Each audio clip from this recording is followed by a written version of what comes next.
Sorry. 10,000 টাকা দাম, নষ্ট হয়ে গেলে কি তুই দিবি? সরি। পরিষ্কার পায়ে তো হাঁটা যায় না, টাইলস নষ্ট হয়ে গেলে কি তুই দিবি? ওটা কাঁচের গ্লাস, লোহার না, ভেঙে গেলে কি তুই দিবি?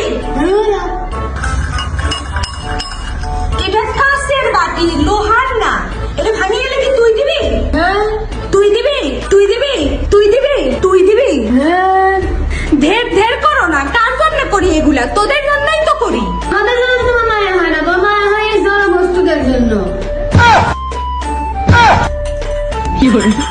এই কি হলো? আমার